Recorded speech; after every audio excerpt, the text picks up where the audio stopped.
Dear friends and colleagues, thank you all for joining our session 7 of the RemTech conference. This session focuses on high-resolution site characterization.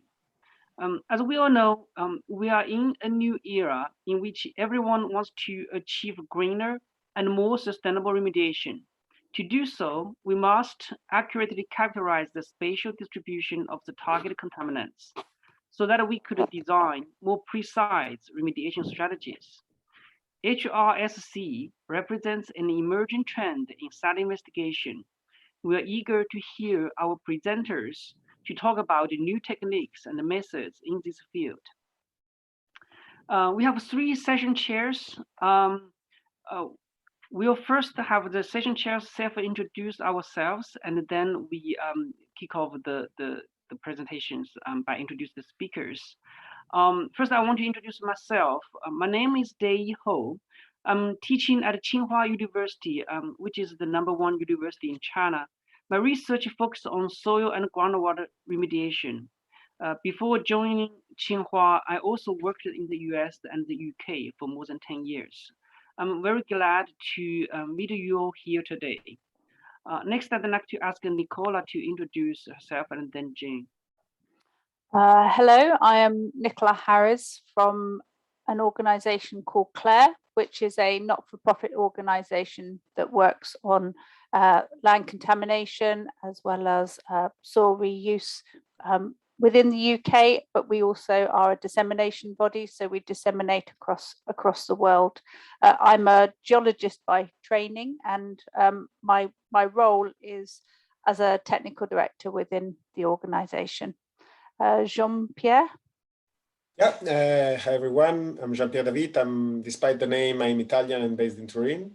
And I'm a technical director for Golder in Italy, and I work mainly in remediation projects. And Golder is now part of WSP, so we're now a bigger group. That's it. So I'll pass the word again to Dei. Thank you, Nicola and Jean-Pierre. Next, I want to introduce our first speaker, Peter Barfel.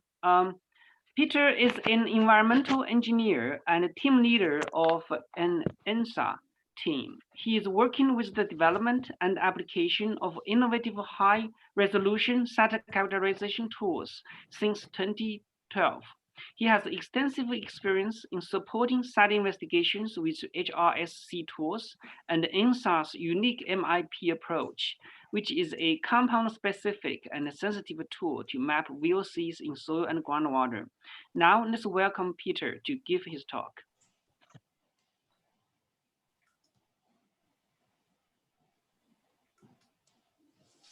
Good morning. Is my screen shared at the moment for you guys? Yes. Yes, okay. Yes, thank you for the introduction. I'm happy to share with you today the results of a high-resolution site characterization project that was performed on a chlorinated solvent-contaminated site in Belgium. I would like to start by thanking Michael Bormans of Tractable Engineering, who was the project director of this investigation, for the interesting collaboration and for the great help in the preparation of the abstract and the presentation. Next slide. First, a short introduction to the site. The site is situated in a highly urbanized area in Belgium. The former industrial area is nowadays surrounded by residential buildings. For more than 100 years, a printing office with a rotary press and 2 smaller presses has been active in the buildings. Since 1993, activities have stopped and the site is in a strong decay. In fact, it's a very beautiful building and it is a listed monument. And because of the interesting location, there are plans to redevelop the building in the site as an office area. However, the historical printing activities have resulted in extensive soil and groundwater contamination with chlorinated ethanes and ethenes, which make the redevelopment of the site rather challenging. One of the origins of the contaminations is the wastewater from the presses that was discharged directly into the groundwater via discharge pipe and settling pits, located in the courtyard of the building and shown in the slide. Between 1997 and 2007, a soil and groundwater characterization was executed to define the extent and the risk of the contaminations. Sampling was performed with traditional drilling methods and monitoring wells. The conceptual site model was based on three main conclusions. There was a single source zone at the courtyard. The source had resulted in a single contaminant plume, which extended between 6 and 12 meters below ground level, over 500 meters downstream. There was no pure phase NAPL observed, and a remediation plan was developed, but not yet carried out. In 2020, there was again a momentum for the redevelopment of the brownfield site, and to optimize and actualize the remediation strategy, additional investigation was necessary to answer several uncertainties in the conceptual site model. For instance, the single source zone concept was not matching the observations of the dispersion of the contaminants. Higher levels of trichloroethane were observed further downstream in higher levels than in the source zone. And while in the source, high levels of 111 TCA were detected, this product was not significantly present downstream. First, an additional historical investigation was performed by Tractable. This information drew attention to a rainwater drainage and a former sewer system crossing the site and running from the site all the way to the main street.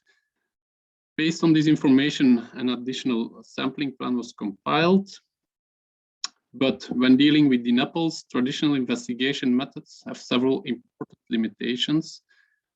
I think we all know the NAPL, dense non-aqueous phase liquids, have a complex behavior, and in the subsurface, they can be very unpredictable and difficult to understand their presence. Traditional drilling and sampling is very labor intensive, so the consequence is that that is effectively impossible to collect the data densities that are necessary to describe and characterize these often very complex sources and plume architectures. In addition, results are only available with a substantial delay, resulting in typical endless phases of rescheduling, additional field work, slowing down the whole process. The limited data sets that are collected by this approach typically result in significant generalizations and assumptions, and the conceptual site models have many data gaps and still high uncertainties. On the other hand, high-resolution site characterization tools like MIP, Membrane Interface Probe, OIP, HPT, can provide higher data densities in a more cost and time-efficient manner. At this project site, an HRSC investigation based on ENISA's MIP system was conducted. With the MIP, the data is available immediately on site, and soil and groundwater is screened over the full profile. And guided by these results, additional wells were installed for verification. A little explanation more on the applied tools. ENISA applies GeoProbe's MIP system, but it is that we have been connecting it directly to a GCMS system. The MIP, Membrane Interface Probe, it's a direct push tool. It's an on-site screening tool for the investigation of volatile organic compounds in soil and groundwater. By heating the probe, the VOCs are volatilized and transported by an inert carrier gas line to the above ground detection system. And ENISA brings the lab to the field and applies GCMS as a detector in combination with this powerful tool. A dedicated, optimized, fast method allowed for sampling at the MIP standard intervals of 30 centimeters, and the results are not just electrovolt signal representing compound groups like with the standard detectors, but the GCMS can give you directly results for different single components. So profiles for example, PCE, TCE, and the degradation to DCE and vinyl chloride, but also other chlorinated like the 111 TCE or PTEX are generated directly on site. And by calibrating the system with different standard solutions, the profiles can be translated to groundwater concentrations. The detection of this system based on GCMS is also much more sensitive, which makes the ENISA can apply MIP also in plume delineation. MIP probes, standard MIP probes, are equipped with additional sensors beside the membrane for chemical analysis. This can be the familiar CPT, but also electrical conductivity, which is related to grain size and indicates the different sediment types we are passing. More recent MIP probes are upgraded with the hydraulic profiling tool, HPT. This tool provides insight in soil permeability based on water injection and the logging of the pressure that is needed for this injection. The HPT can help you to identify contaminant pathways and to understand the contaminant situation on the site. For example, the cross-section below indicates the layers with higher flow in the lighter blue to gray colors, and darker blue colors are less permeable soils. The ENISA MIP results at this site help to identify 3 source zones at the site, not only the one at the courtyard, but also along the former sewer system. The suspected additional source zones were identified. And the presence of the pure product was later on confirmed by analysis of soil and groundwater samples. Next, these are some results. Next to the settling pits, the MIP indicated trichloroethane concentrations of 10,000 micrograms per liter and trichloroethane up to 60,000 micrograms per liter. And also the sludge was later on sampled and it contained very high levels of 111 TCA as well. At the nearby rainwater drainage crossing the site, only high amounts of trichloroethane were found. Here, the 3 source zones of trichloroethane that were detected are visualized with EVS. The first one, most to the left, is at the site. It was the known source, and the additional source zones that were detected in this campaign are also indicated in this figure. They are along the sewer line and the rainwater drainage connecting the site to the main street. When collecting high amounts of data, these kind of 3D visualizations can be very helpful to understand the data and compare different parameters. Some additional observations that were made based on the data at the location of the source zone, so the upper left source zone at the settling pits, the lower permeability, the darker blue color, in the visualization seems to have preserved the migration of the product. However, the trichloroethane contaminants originating from the sewer-related sources at greater depths has led to a wider migration. And especially at the third source zone, we can observe a higher permeability layer in the depth, and there is also a higher vertical migration of the TCE observed. Along the plume, sequential dechlorination was observed in the ENISA MIP results.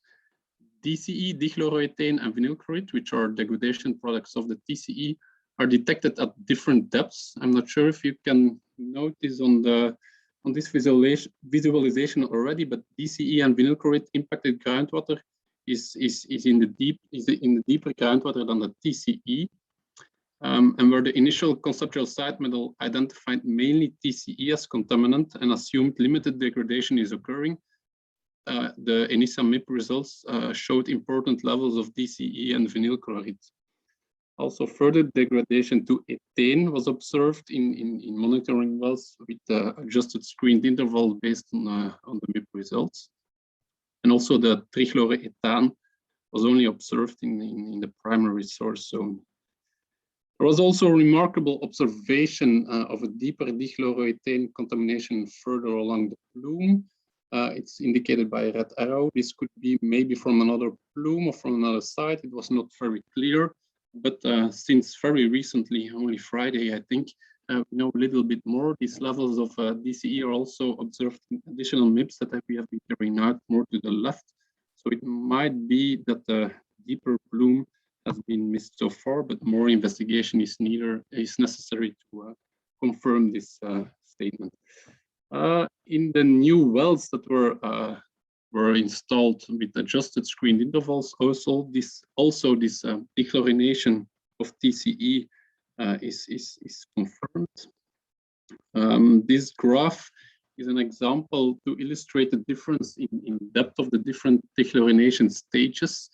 We see results for trichloroethane, dichloroethane, and vinyl chloride peaking at very different depths. The brown background line is the electrical conductivity, indicating there might be also a correlation between soil stratification and these different stages of dechlorination. These are just some additional examples to illustrate this phenomenon, which was observed along the plume. In MIP 113, only vinyl chloride is starting from a depth of 11.5 meters below ground level, where the trichloroethane and dichloroethane are already occurring from 6 to 6.5 meters below ground level. And I think without a compound discriminating method like the ENISA MIP, this level of detail is very difficult to obtain. Standard MIP will indicate only a single microvolt peak stretching along the impacted interval, and monitoring wells will only be sampled over a limited interval, or are impacted by dilution when they have very long screens. In this slide, a comparison is made between an old well from the first investigation, the MIP results, and a new targeted well. The old well is screened along the above blue blocks. Blue box indicates mainly trichloroethane, almost no degradation. In the background, you can see the different horizons of the contaminants in the MIP. Trichloroethylene has concentrations up to 1,500 micrograms per liter. Cis was detected in concentrations to 1,000 micrograms per liter, and vinyl chloride almost at 2,000 micrograms per liter. The lowest blue box is a new well, and this is also indicating this more balanced level of the three different products. The concentration levels are a little lower than the MIP, but you can see the interval is not catching the peaks of each contaminant. So different types of data are always difficult to compare, but I think necessary to understand the problems at the investigation site. Some conclusions that were drawn in this project. Compared to the first 20 years of investigation, the HRSC campaign has dramatically increased the information available in a very short time frame. Additional source zones were identified. Pure product phase in the source zone was found.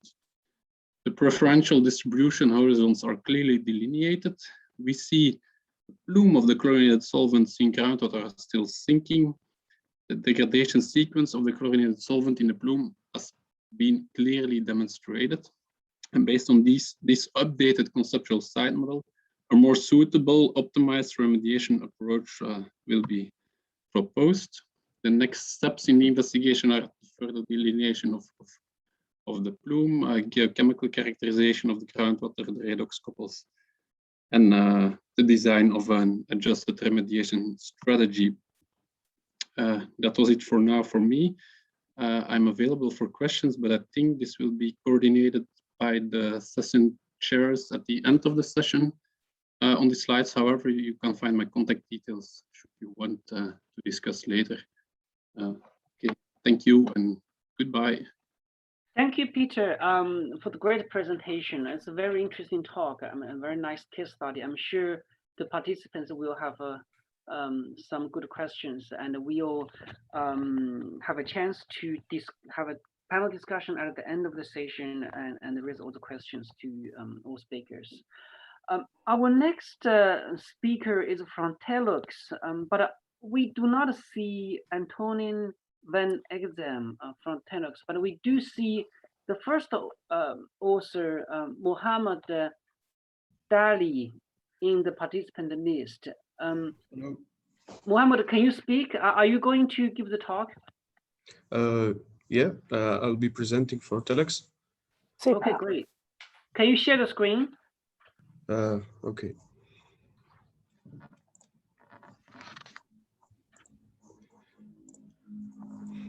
Is it clear? Yes. Can you go full screen? Yeah.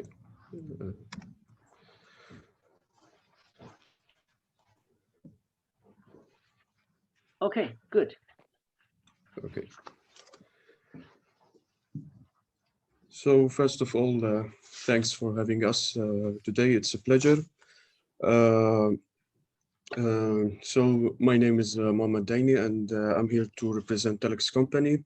Today we'll be doing a small presentation about hyperspectral imaging for the evaluation of lithology and monitoring of hydrocarbons in environmental samples. To start with, first, what's the environmental remediation process? It's often the workflow followed in order to perform depollution. So for example, in the case of soil pollution, there are three main questions where we should answer first. First, what kind of pollution we have, and which aims to identify the type of pollutants. For example, in the case of hydrocarbons, we can differentiate between several types, such as the aliphatic, the volatile, and polycyclic aromatic hydrocarbons. The second question that we should answer is where, which aims to localize the pollutants. And as soon as we have this answer, we should answer how much, which aims to quantify the pollution. After acquiring all this information, the cost of the depollution process can be estimated. For all this information, we should need a detailed analysis to get our answers. So first, this analysis starts with first doing a soil sounding to get our soil cores. From this soil cores, samples are taken to perform the analysis, and here exist several protocols to follow to acquire our analysis. And then starts the process of delimitation of polluted areas to perform the depollution. So some of the existing protocols to perform the analysis is through the use of external laboratories. These external laboratories provide reliable results, however, with some uncertainties on the results. For example, for hydrocarbons estimation, there's approximately 25% of uncertainties. The main advantages of this analysis is the ability of estimating multi-parameters. However, these parameters are estimated using different equipments, thus high cost. The main issue with this protocol is the delay. For example, this analysis needs around 15 days to be delivered. During this amount of time, all the work on construction sites should be stopped, and the loss of volatile pollutants can occur. The main issue that we have also, which is the representativity of the samples. For example, imagine a field with 1 ton of soil. After the sampling at different stages, you will have only 20 gram analyzed through the laboratories. And according to the Agency for Ecological Transition, we will get 60% of error diagnosis due to the delay issue and the representativity. A new arising approach, especially in the remote sensing nowadays, is using the imaging techniques. Imaging actually solves the two main issues, which is delay issue, for example, as images can be acquired in a matter of minutes. Also, it can solve the issue of representativity, as we can acquire as much data as we want. However, two main questions remain to be answered. How reliable is imaging, and is it possible to predict multi-parameters?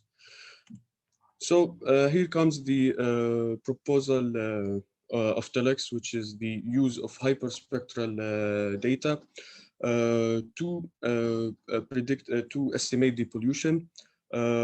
First of all, the hyperspectral data acquired by a core logger imager will be analyzed through the use of machine and deep learning methods to provide in real time 2D core logging of the pollutants.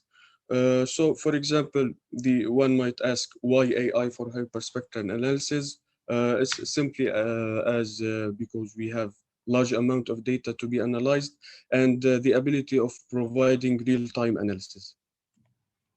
So to have a look about some of the methods used, first of all, let's have a look about on the how hyperspectral imaging actually works. So the soil core that we have will goes on the trail, and then the core will be illuminated by infrared light at several wavelengths. The sample will absorb some of these wavelengths depending on its composition, and the light emitted back by the sample or the soil core will be compared by the reference light by the means of the camera, and we will get what we refer to as a spectrum. To have a close look about the spectrum, we can see the figure on the left, where it shows different absorption zones on different wavelengths. By comparing this absorption zones to several literature study, we can identify several decomposition of this spectrum. To have a close look also how the depth of the core is analyzed, the soil core will be cut in half and put in the trail and illuminated by the infrared light, as we said. And for example, 1 meter of core will belong to approximately 150K pixels. Each pixel will be corresponding to around 300 spectral band, and therefore 1 meter of core will belong to around 50 million data points to be analyzed. The principles of AI that we are interested in this presentation, first, the lithology estimation. Lithology, as the geologist knows, it's the decomposition of the soil into different matrices, and in our case, pollutants will be mixed with other soil matrices in the spectra of our imaging device. Due to the small grain size of our particles, this mixture can be either linear or non-linear, and the method of separation of these components in hyperspectral data is actually referred as hyperspectral unmixing. There are different state-of-the-arts that talks about hyperspectral unmixing, and today we will present some of the use of neural networks for this problem. This problem is actually addressed using an autoencoder network, where first the data will be a pixel level data, which means the input will be a spectrum, and then comes an encoder that encodes the input into abundances. These abundances will be later on multiplied by n members, and then comes a decoder that aims to reconstruct the input. To have a close look about what an n member and abundances mean, we can have a look on the figure on the left. Where, for example, for a mixed pixel, we see it's composed of two unique materials with unique spectral signature. These signatures are referred to as n members, and the proportion of these unique materials in each pixel is referred to as abundances. So abundances, it's the same meaning as coefficients. The second principle we are interested in is the pollutants quantification, and here there are several research studies that talk about identification of pollution in infrared domain. For example, we know for aliphatic hydrocarbons there is an absorption zone near the 2,300 and 2,300 nanometers. For example, from the figure below, we can see a comparison between a sample with hydrocarbons and a sample without, and the absorption zone near the 2,320 nanometers can be obviously seen. In what follow, we will present a case study, which is the sediment next to the former refinery. We will compare the geologist logs or the Facies maps provided by geologists versus the neural network results. We will provide some of the modeled hydrocarbons, especially the aliphatic one, C10, C40, and as well as the water content and organic material. So the results, Here we can see a comparison between the stratigraphic logs provided by the geologist and the neural network results. The geologist offers some reference maps based on visual and grain size examination. These reference maps can actually refer to some pattern of unique materials or some just homogeneous zones. For example, in this data that we have, the geologist separated two facies. The facies one that's composed of organic silt, clay silt, ochre silt, and facies two, which is green silt, beige silt, sandy silt, and fine sand. Hyperspectral data, and we can use the subspace identification methods to count the number of unique materials in our data. And using this algorithm, we identified 3 unique spectral signatures. And to do the analogy between hyperspectral classification plots and the facies maps provided by geologists, we can see that facies 2 is coherent with and member 1 and member 2, and this can be seen by looking at the bottom of the bore holes or the data that we have. And facies 1, it's strongly correlated to EM0, and this can be seen by looking at the top of the cores. The work of the geologist takes around 3 days of work to finish the examining, while AI can provide coherent results within 3 minutes of calculation. The second question we want to answer, which is the AI able to predict multi-parameters? So far, several models were obtained, especially for hydrocarbons concentration prediction, and some scatter plots can be seen for real concentration versus the predicted ones. And the models that we have achieved a suitable hard to score. This is the case also for the organic material prediction as well as the water prediction. And the figure on the left shows an example of what Telex can provide to its clients, which is of course in real time 2D core mapping of all the predictions as function as the depth of the borehole. At the end, links can be made between the geography of the terrain and the facies obtained by the hyperspectral imaging as well as the pollution areas in order to provide by the end reliable environmental conclusions. As a conclusion, we can say that the imaging method that we propose can solve the delay issue, as each core or sample needs by far only 1 minute of analysis. It also solves the representativity issue, as we saw, as it offers continuous 2D core logging. For the reliability testing, we can see a good accordance with respect to the lab analysis. And for the multi-parameters estimation, we saw that so far our models were able to estimate multi-parameters and predictions.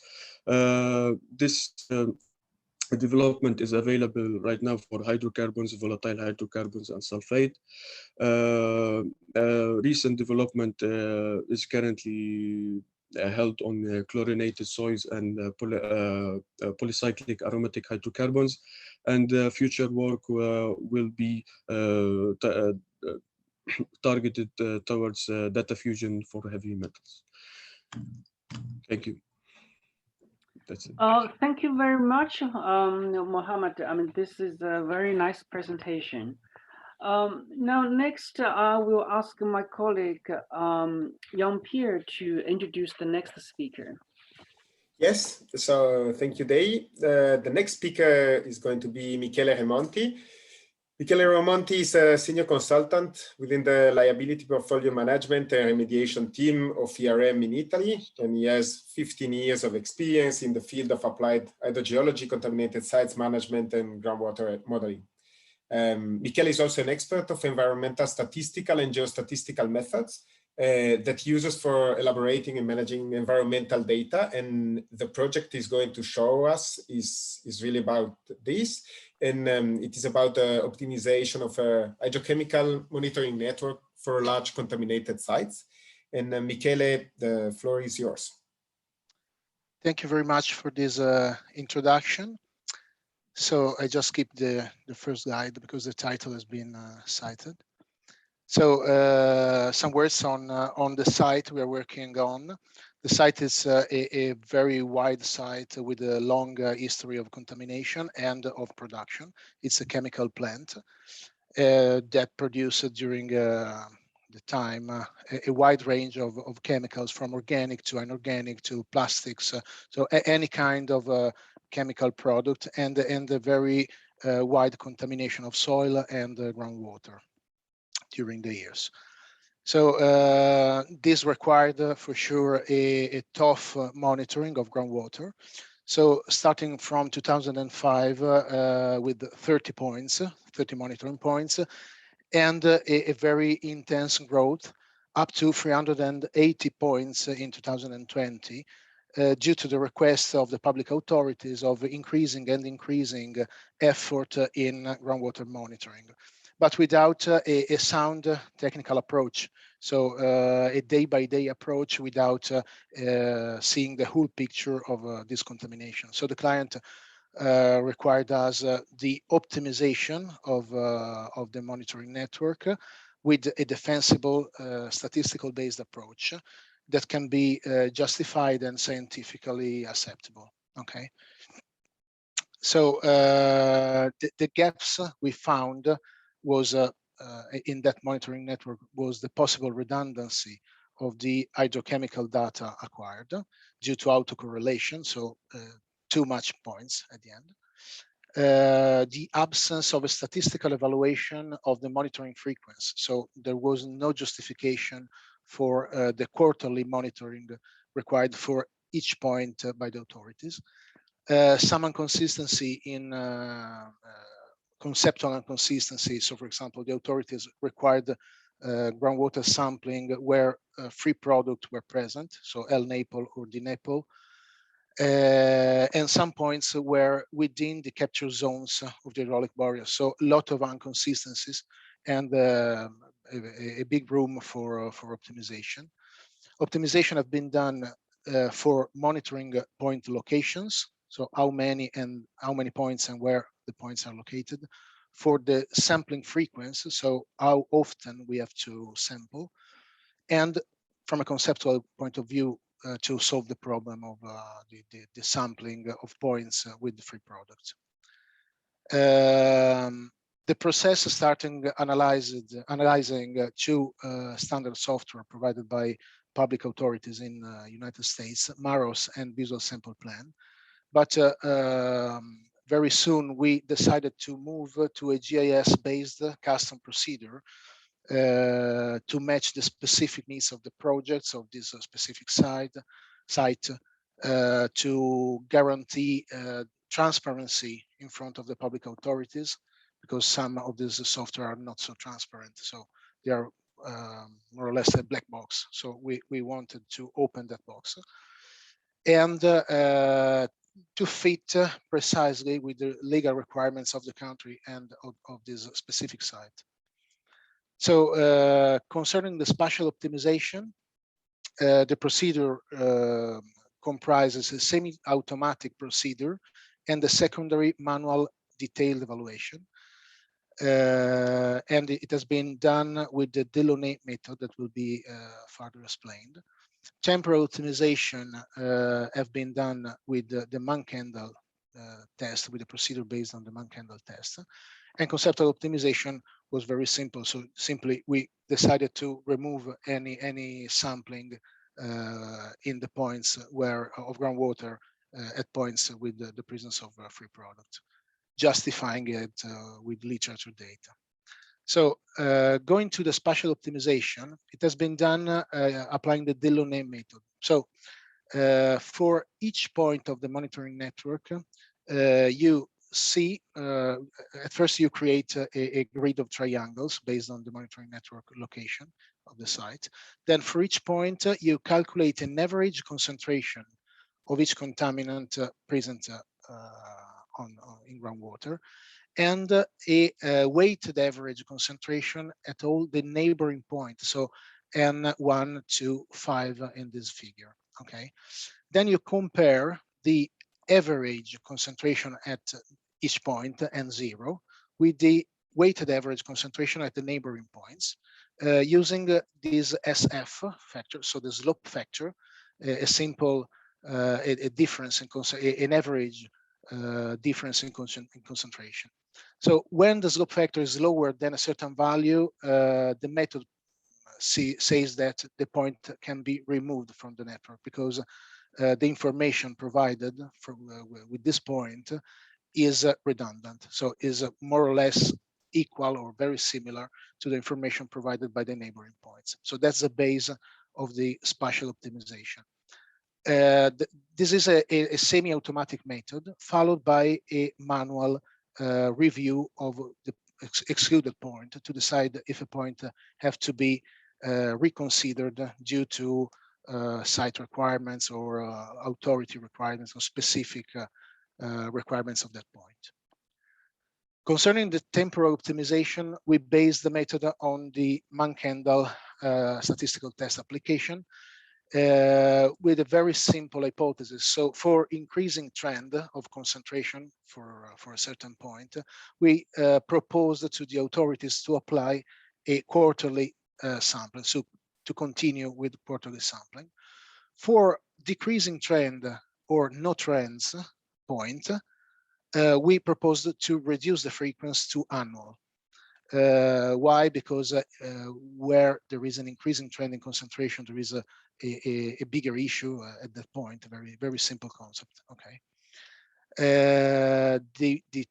This test was also very well known by the public authorities for a long history of updating the report, etc. So we thought that this approach would be easy enough and practical enough to be applied at the site.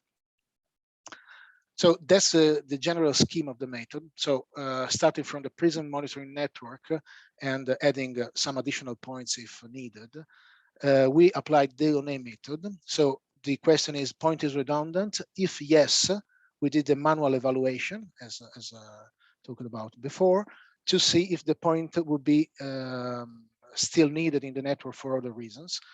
If no, so if the point was not needed anymore, we excluded the point by the network. In case the point wasn't redundant, we maintained into the network. And then we moved to the temporal optimization block. So there is a first evaluation of the number of sampling events available for that point. So if this number was at least 10, we applied the Mann-Kendall test. 10 is a conventional value, not written is not a specific requirement of the test in reality, but we saw that with the minimum number of 10 events, Mann-Kendall test gives a more robust result, a more stable result. So we decided to apply this threshold. In case 10 sampling events was not available, we proposed to continue the monitoring quarterly, okay, in a way to avoid reduction when not justified. Okay. If we had at least 10 sampling events, we applied the Mann-Kendall test, and we asked this question: there is an increasing trend. If no, the frequency goes to annual. If yes, stay to quarterly. And there is a periodic revision of this judgment. Now, an example. So imagine this is a zoom over a certain part of the site. These are some of the 380 original points of the network. So at first we create the grid, so a triangular grid that links all the points. Then we make a preliminary calculation of the slope factor for each point. And those points with the slope factor lower than a certain threshold limit, in that case MW20 and MW121 in orange, have been preliminarily excluded by the network. with the second iteration of the procedure, we created a second triangular grid excluding that point, and we redid the calculation of the slope factor, so the application of the Delaunay method. And in that case, another point have been excluded, so BG MW0206, a very long name. Okay. Then there was a third iteration, so a third calculation of triangles, and the process is repeated until a particular stability criteria have been met, okay, in a way to avoid excessive reduction in the information provided by the monitoring network. So there is a statistical criteria to guarantee the monitoring network is still representative. Okay. In that case, after 3 iteration, we stop at the procedure. So result is this, is here explained. So from the original 380 point, 99 point have been removed with the semi-automatic procedure of Delaunay.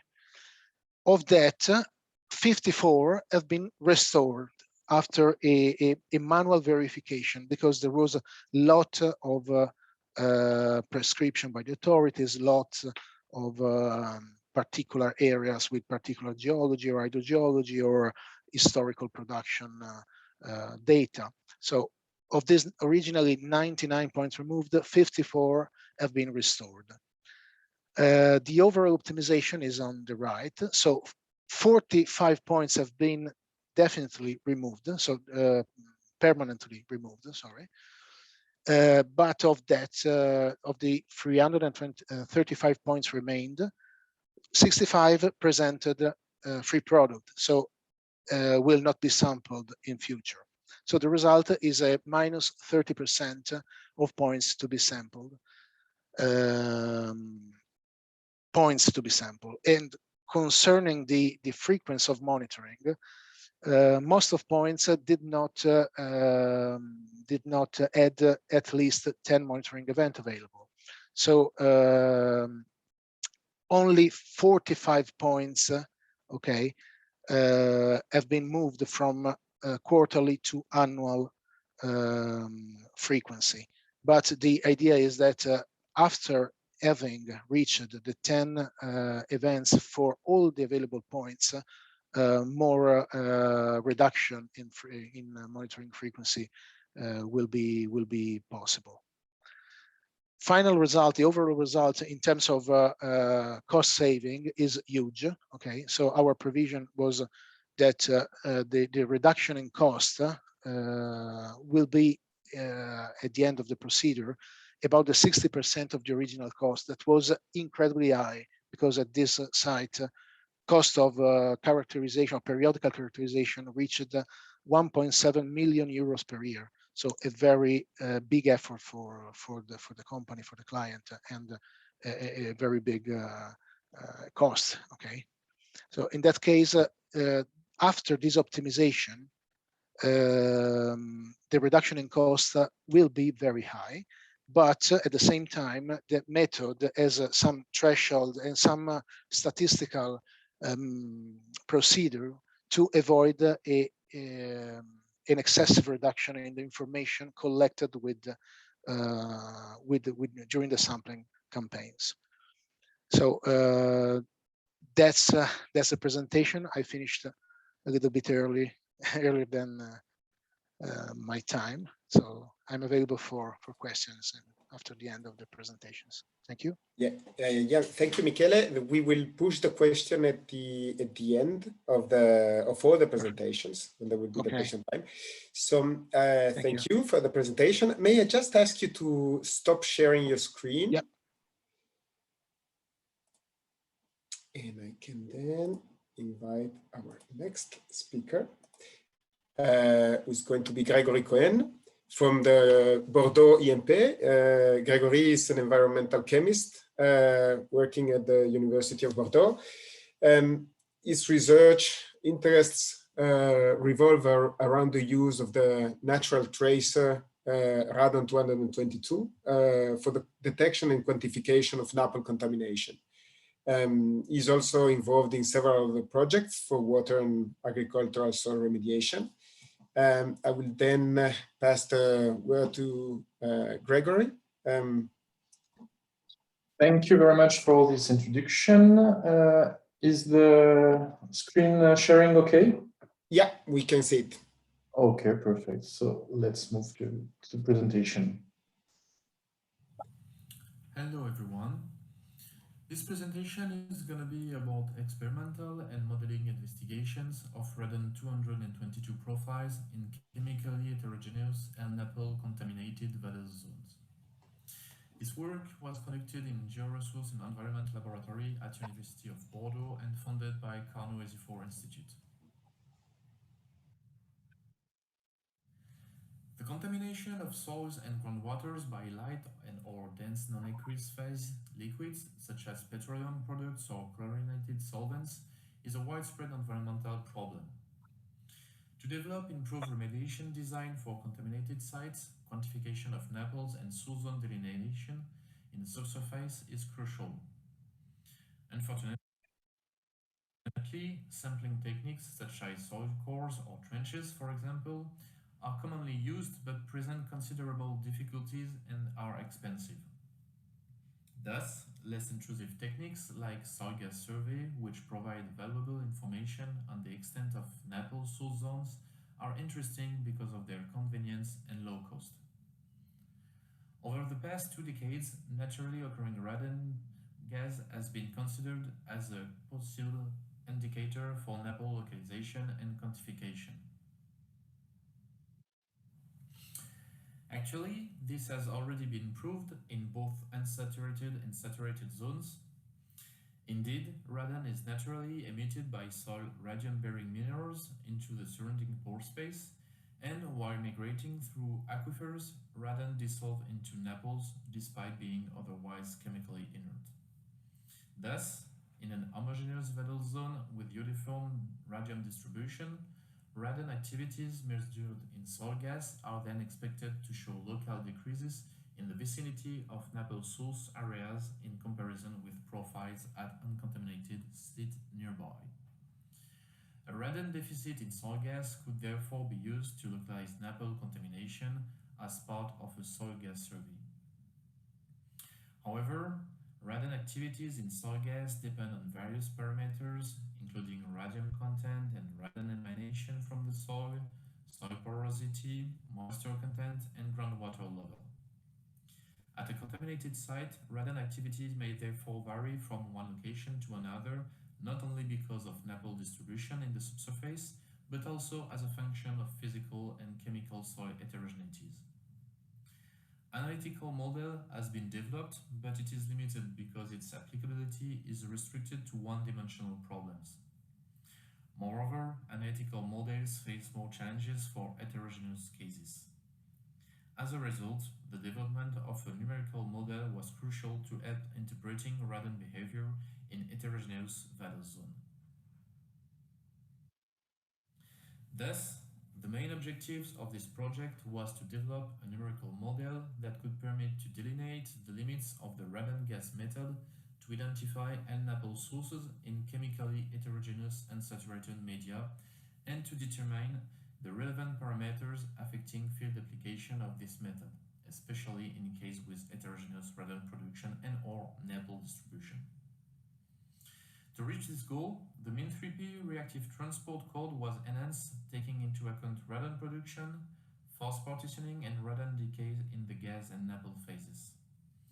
The model was then used to interpret laboratory batches and colon experiments. Assuming that soil phases are immobile and neglecting adsorption on the solid phase, the mass balance for the radon for the one-dimensional representative volume in the valley zone is described by this equation, showing that temporal variation of radon activity in all phases is linked to the diffusive fluxes of radon in the gas, water, and NAPL phases, and a source and sink parameter Q corresponding to radon in growth and decay. In this equation, diffusion into NAPL can be ignored since diffusion in NAPL is very small in comparison with diffusion in the aqueous and in the gas phases. Concerning Q, if decay is described by a single first-order rate constant, this term can be expressed by the second equation, with the first term being the ingrowth and the last one the radon decay. Assuming instantaneous linear equilibrium between gas, water, and NAPL phases, the partitioning of radon can be described using the Henry constant, the NAPL gas coefficient, and the NAPL water partitioning coefficients.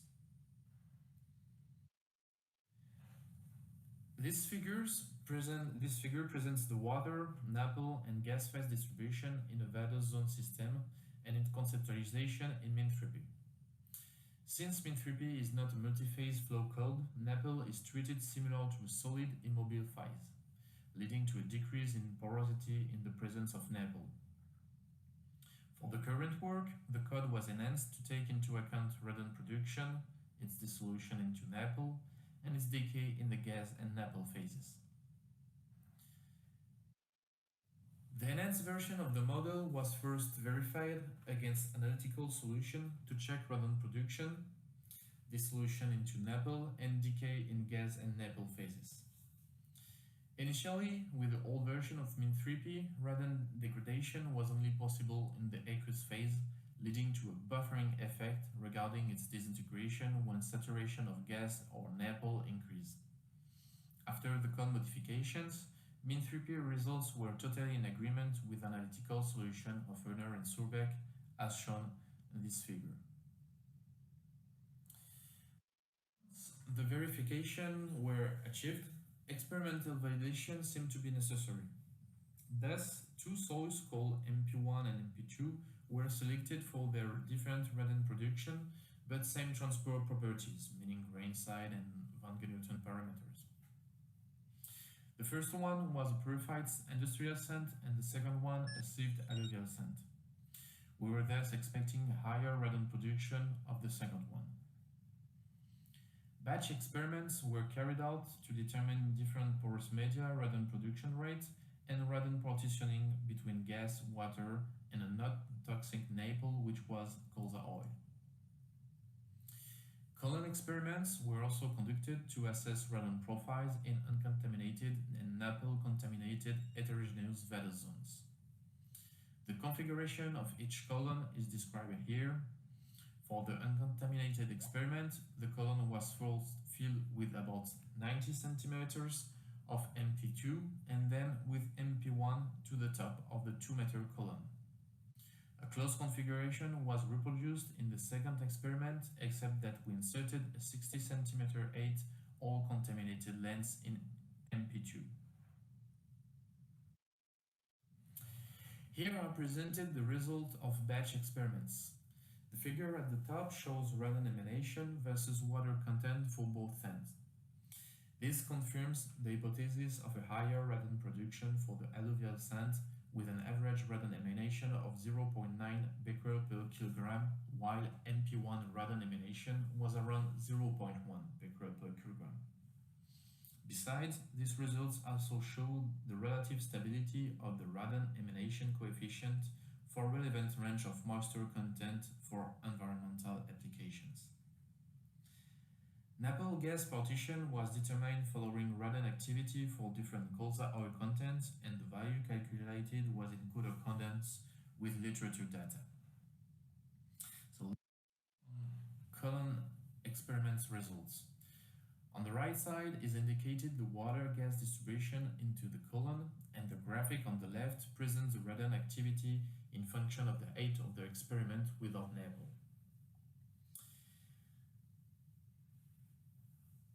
The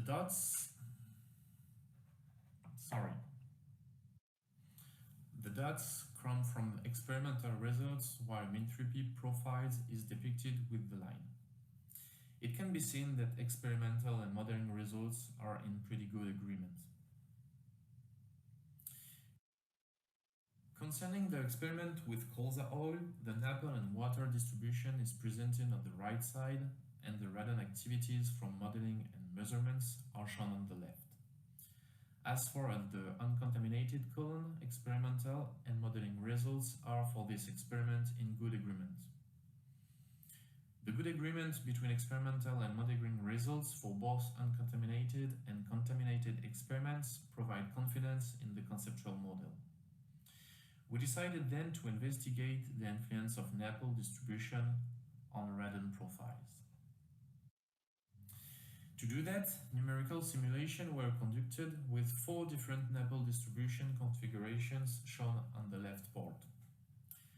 All configurations present the same amount of NAPL, but we varied its distribution in the value zone. The first case presents a fully NAPL saturated layer. The second one, a higher NAPL presence with lower saturation, and the third and fourth cases alternate a fully saturated layer and a residual NAPL layer above it with different aids. It can be seen on the result on the right that the higher decreases in radon activity profile correspond to the configuration where NAPL is present over a consequent height, indicating an easier NAPL identification for these cases in comparison with an uncontaminated configuration. To conclude, we achieved MINSP enhancement and validated it, building confidence in the conceptual model and showing its ability to simulate radon transport in chemically heterogeneous vadose zones. The results show that NAPL delineation is possible in this kind of configuration. The present investigation highlighted the main parameters controlling radon profile in vadose zone, like porous media radon production, vadose zone fluid saturations, and NAPL type and distribution. However, future studies are needed to evaluate the potential of this method on real industrial contaminated sites. Thank you for your attention. I'll be glad to answer to your question, and if you want more details, you can refer to the publication in Science of the Total Environment. Thank you very much.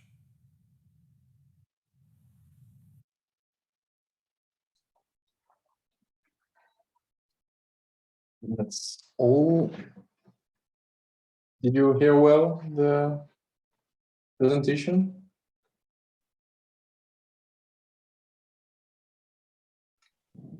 I guess we had to rise up the volume. The volume was a bit low, but once the volume was up, we can hear okay. So thank you, Gregory.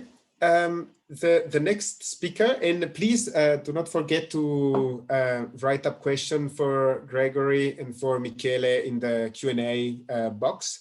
The next speaker is going to be Marian Joris.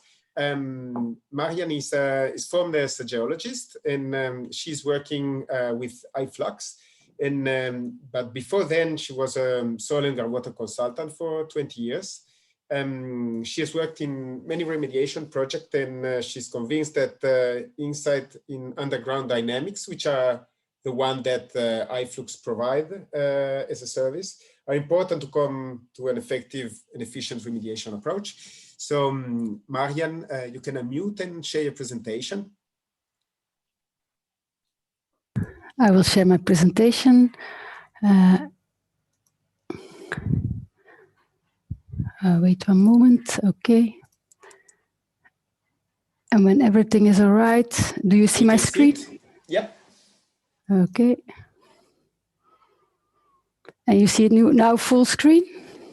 Yeah, we see someone with the head in the ground. Okay, perfect. Welcome all, and thank you for having me.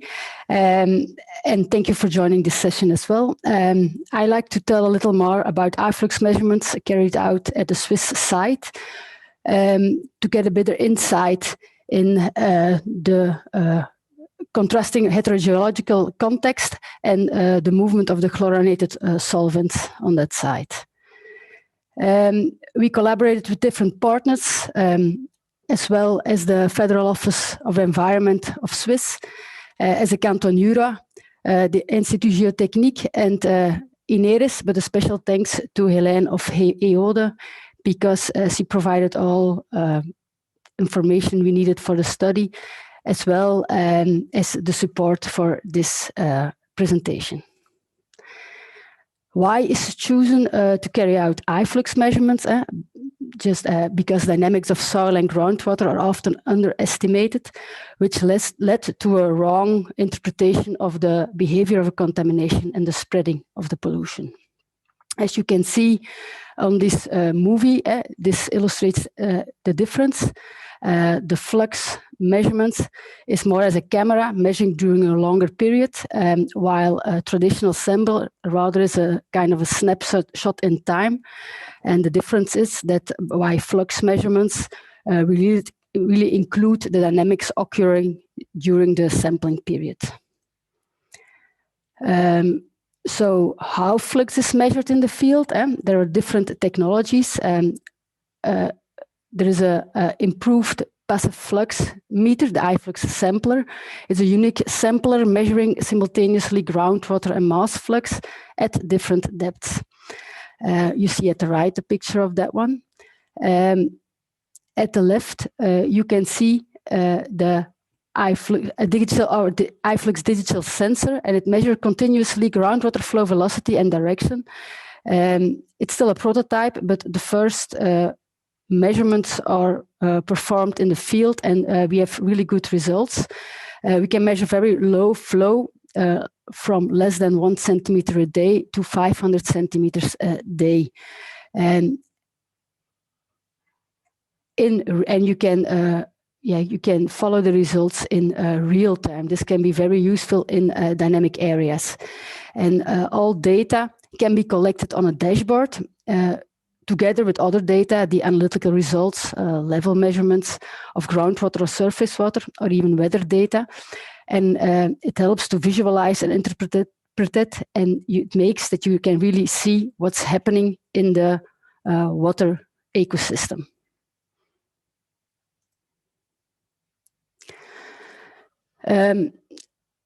Swiss is one of the countries that already promote the use of mass flux and mass discharge to assess risk of a contamination and to assess goals and urgency of the remediation. And it is in the Article 14 of OSITES, it is asked to identify in detail mass discharge.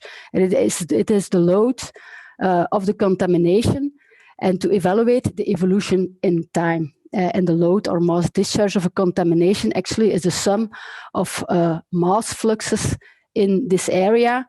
It's a transect perpendicular to the flow direction. And mass flux, as you probably all know, is the amount of mass that is going through a certain area in a certain time. The site where we performed the measurements was an industrial site in the Jura canton with a long history. Due to the production activities on the site, a contamination with chlorinated solvents was present, detected in soil and groundwater, and also NAPL was detected. The site was situated in a water protection sector, so remediation is needed. And the Jura canton is also known for the presence of a heterogeneous soil and aquifer. So you can see it's a raw description of the soil and aquifer on site. The topsoil, of course, it changes on site also depending on the use. And beneath there is the alluvium, which is very heterogeneous in horizontal and vertical direction. And the groundwater level is situated in this alluvium. Under the alluvium, there is a formation with sand and marl. The limit between those two can varies depending on the location on site, and that's the same with the limit with the underlying molasse, which is an aquitar. And also the molasse shows a lot of alterations. So it's not exactly clear where the formation at sand and marl start and where the molasse really starts or ends. Okay, here you see a map of the site. The gray the gray areas you see are the buildings on site, and the blue areas are the historical critical zones, potential sources of contamination based on the historical study. The red zones you see, there are source zones identified based on earlier investigation, soil samples, but also MIP drillings. And if you see those dots, that are the wells located on site. The one that are colored blue are the one where we only detected PCA, chlorinated solvents, PCA, tetrachloroethane. The red, the yellow, and the orange one, there we also detected biodegradation parameters. As you can see, globally, the concentrations in the deeper wells, look, sorry, I have to say that one. Yeah, you can see it as well. You have an undeep layer and a deep layer that is sampled. Globally, we see that the concentrations in the deeper wells have higher concentrations than the one in the alluvium. Okay. Why did we perform eye flux measurements? Because of the historical history of the site, it was not very clear where the contamination, where the source of contaminations were. So eye flux measurements were used to identify source zones, and because of the complex soil, we will use eye flux measurements as well to better understand the spreading in these heterogeneous aquifers and the impact of the biodegradation. The study as performed is also a validation study of the eye flux measurements. I will not go deeper into this, but you can find the complete report on the site of the Swiss authorities. And here you find the links where you can download these reports. So here you see a scheme as well of the site with the critical zones in orange and blue, and the different wells on site. As you can see, the wells are installed at different transects, 3 transects more or less perpendicular to the flow direction, and 1 transect parallel to the flow direction. At all well location, there is a screen in the alluvium and another screen in the deeper formation with sand and marl. Except for in well 11 and 18, there is one well which with a filter screen in 2 aquifers. The diameter of the short screened wells is 3 inch, and of the long screened wells 4.5 inch. In total, 31 cartridges are installed for measuring chlorinated solvent and groundwater flux, which means that in total 248 flux values are determined in 18 wells. Okay. There are different types of wells, so the samplers are adapted to the size of the well and installed at the preferred depth. Important is that the sampler fits in the well to prevent bypass and capture the flow during the sample period. The sample period provided was more or less 4 weeks or 29 days. This is a kind of improved passive flux meter. This eye flux sample determines the flux in the aquifer, and based on the hydraulic conductivity and sizes of the aquifer well and the sampler, a factor is calculated, the alpha factor, taking into account the flow field distortion, because we really want to measure or determine the flux in the aquifer, and of course not only in the well or sampler.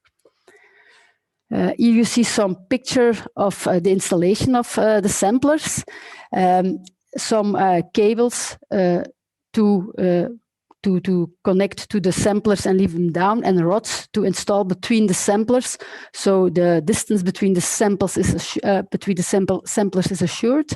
Here you see we are letting the sampler in, guided by a cable.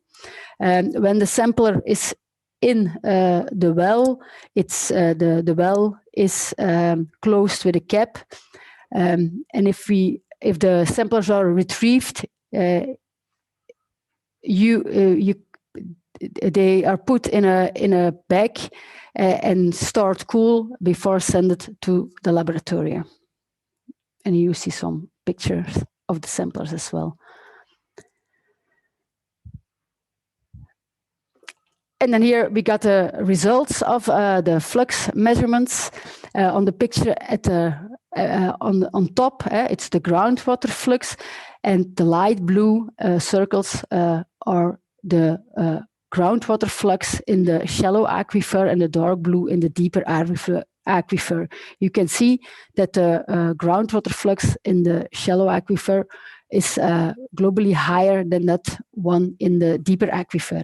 The alluvium is as higher as in the formation of sand and marl. On the pictures below, it's the mass flux that is measured at the left in the shallow alluvium aquifer, and at the right in the deeper aquifer, the formation with sand and marl. We can see that the mass flux is the most significant in the transect C and D. The mother product, we find the highest flux, mass flux in the underlying formation, in the deeper formation of sand and marl. This is the formation actually with a lower groundwater flow velocity. We also detected the degradation parameters. We found them especially in the alluvium, in the shallow aquifer, with accumulation on cis-dichloroethane. Only a little vinyl chloride flux is detected. And additional investigation showed that actually that the bacteria are present, but the organic material or the the organic materials are missing. The spreading of the contamination, as you can see, differs with the global groundwater flow, and that's because of the local heterogeneities. And we see in the deeper aquifer a large extent of the mother product. As you can see here, the pink color is the tetrachloroethane, and we detected in transect CD, but even more down gradient in this well. Although the contamination, it's a rather small extent, so it's not really in the outer wells. There's no contamination detected, or no high flux detected. Okay. As we can also see in the earlier slide here, there is contamination already detected in transect B. So logically, as expected, there is a source zone up gradient, but we see that the flux in transect C is higher than in B. So there must be a source zone in between those two transects.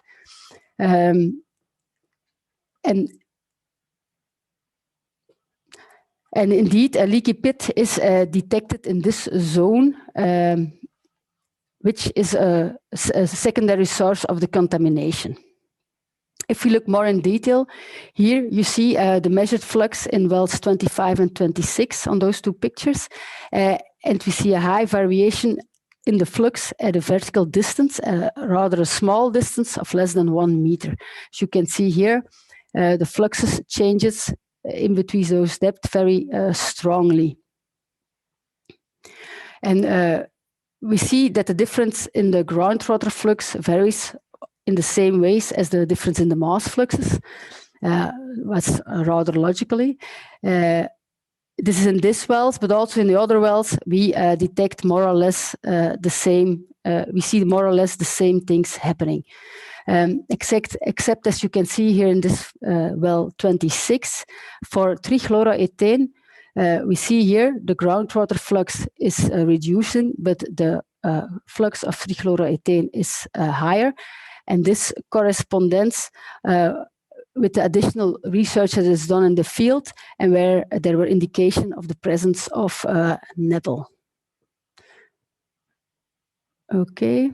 There are also biodegradation parameters detected, but as I said before, the biodegradation is limited. There is not much vinyl chloride detected, and it accumulates at cis-dichloroethane. Okay. Flux measurement are used to interpolate by different methods in the study. Here in the picture left, you see the flux results. Here in the geological model where the flux results are put in is based on the results of the Geotechnical Institute, and the limits are, the upper limit is the groundwater level, the lower limit is the aquitar, the molasse. The transect has a surface of approximately 500 square meters. And the picture at the right represents the flux determined by geostatistical interpolation. The used method here is simulation, which allows to map the flux and the uncertainties. And you clearly see that the contamination is spreading by preferential pathways in the heterogeneous soil. And in the table below, there is the mass discharge is estimated in total. There is 147 kilograms of chlorinated solvent. And you can also see it's all is divided into two aquifers, almost 50-50, although there is a little bit more detected in the formation with sand and marl. Marianne, we are slightly exceeding the time, so if you can just quickly recap. Yeah, that's good, because this one is my last slide. What are the conclusions? With the flux measurements, we can measure the natural flow velocity. We measure over a longer period, including the dynamics occurring on site. And it's possible to have a vertical, very clear idea of the vertical differentiation of the groundwater flow velocity, but also of the mass flux. It was possible to identify the secondary source zones and get a better understanding of the spreading of the contamination and a better estimation of the mass discharge. So that was it. So thank you for your attention and the time. And I will try to stop sharing my screen. But that was a problem in the beginning as well, because now I can't see my screen anymore. Thank you, Marianne. We still see your screen. No, it has to be. Okay, not anymore. Okay, so okay. I will now pass the mic to Nicola for later introducing the last speaker. Thank you very much. Our last two speakers. So this is speaker 6, and it is Aurélien Trigueux, who is an engineer, and he has a PhD, and he currently works. He's got several years of experience working on contaminated sites and remediation. He is the CEO and founder of Hydrachemical company, which he's going to present on. And he has created a laboratory dedicated to in situ treatment, and he is developing software for sites remediation. So we can see your screen, and if you would like to start your talk now. Thank you. Okay, perfect. Thank you for the introduction. Good afternoon, everyone. So yes, my name is Aurélien Trigueux.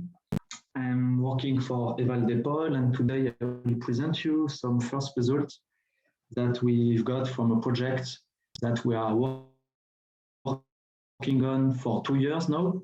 and we are working with UPEC, which is a Paris university, and thanks to some funds from BPI France and Genopol. So we want to thank them.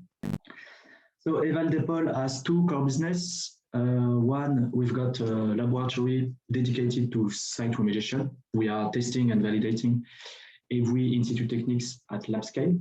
And the second core business deal with development and commercialization of software for site remediation, and more precisely with Kiwi Maps. And today we will talk about artificial intelligence. So let's begin with a small definition of artificial intelligence. I'm sure you know this word, it's a buzzword. You can see it in a lot of areas. R is an example of a definition. And this definition is interesting for us, and especially the part about the ability of a computer program to learn from experience. This is very important for site remediation. I will explain you later. So we work on machine learning and more precisely on deep learning model, and we developed and patented our own algorithm, which is a Geopol DeepNet algorithm. And this is the architecture of this algorithm. I will not detail more the architecture, but if you want more information about this, don't hesitate to contact us. Just to say you, it is an algorithm specially developed to be able to treat data from soil. So why using artificial intelligence for site remediation? As I told you, we developed Kiwi Maps, which is an online software which helps you in treating all the data that you have to deal with when you work on a site remediation project. I'm sure you are expert on this field, so you know this kind of data. This is some chemical analysis, topography measurement, geological profile, etc. Kiwi Maps will help you in 2D and 3D visualization to make some statistical analysis, and also to make some data treatment using some method like JSON polygons or Voronoi diagrams. These methods are very interesting, but there are some limits. And one of the big limits is that they are able to treat only one data at the same time. So for example, if you want to do a map with TPH concentration, you will be able to treat only the data from TPH analysis. If you want to use other data like geological information, topography, etc., it will be very difficult to do it automatically. And this is one of the promise of artificial intelligence, and more precisely of machine learning, is to be able to cross the information between the different data. So the big objective of using AI for site remediation is to be able to build some 3D models site, taking into account all the data, chemical analysis, topography, etc. Another advantage will be the possibility to make coupling between classical investigation, I mean taking some boreholes and making some chemical analysis, and to couple this method with other new methods like MIP measurement, geophysics, or like helix methods that we saw this morning, or all the other methods like iFlux, etc. And last but not least, AI is as a promise to make the valorization of existing historical data. And this is very interesting for us. The objective of this is to have a better understanding of the soil, of the underground, and so to be able to technically and economically optimize your remediation works. So I will present you some first results that we have. And for this first result, we test our algorithm on real dataset, and we use real dataset coming from a public tender. It was a big public tender in France, and we have a lot of data in different formats, in PDF format, Excel file, etc. We use Kiwi Maps to summarize all this data and to create a database usable by AI. This is the site we use and the historical data, the existing data we use. So it's a big site with a lot of data. That's why we think it was an interesting site. So a big site with more than 400 boreholes, 400 geological information, and more than 100,000 soil analysis. So we collect all the data, we create this database and work on it. First, one of the big important steps in using artificial intelligence is to be able to characterize your data. For this, we've got some statistical analysis, some statistical tool. And this is an example to try to see the value distribution of your different pollutants. If we take an example of trichloroethylene, we can see that on this side, most of the value of trichloroethylene were below the detection limits. So this kind of pollutant will not be very useful to train our model. Another example of statistical analysis is to look at the density of the analysis. So we can see that if a pollutant has a lot of analysis or not. So this kind of tool, of statistical tools, are available in QEmaps. After that, so to summarize, we took this historical data, we created a database thanks to QEmaps. We gave this database to our algorithm, Geopol DeepNet, and after trained, we question this algorithm. To question the algorithm, we use QEmaps to ask questions and to visualize the answer. The questioning consists in asking to the algorithm to predict some pollution at different points. So first result I want to show you is on one part of the site, the east part of the site, and with the TOC parameter. On this part of the site, what is interesting is that we've got first a lot of TOC analysis. So it will be interesting to have a lot of TOC analysis because we can use a classical method like polygon TSN and compare the result between the model given by TSN polygon and the 3D model given by Geopol DeepNet. Another interesting point on this site is that, excuse me? Okay. Is that it's got a big slope, an important slope. I mean, there are a high level point at the south of the site and a low level point at the north of the site. This is an important parameter. We will see why. So there I will show you two videos, two animations. On the left, results given by TSN polygons, and on the right, Geopol DeepNet results. This animation will show the concentration of TOC parameter at different depths, from the top of the soil to the bottom. So be ready, it will be a little bit fast. Okay. So with the and by TSN polygons. The first result we've got is that result seems to be pretty close between TSN polygons and Geopol DeepNet. So this is a first interesting result because it means that Geopol DeepNet results are consistent. But if we look closer, we have some difference between the two methods. And one big difference, if we look at Geopol DeepNet, is that the pollution seems to move with the topography.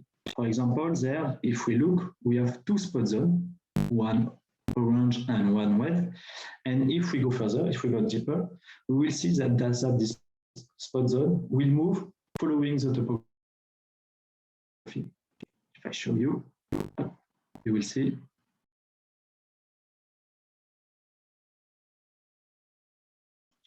This means that the model.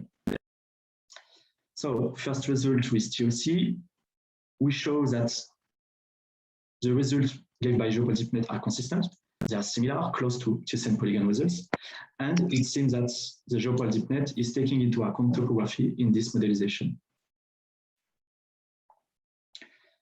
Other result I can share with you is some results in the north part of the site with TPH analysis.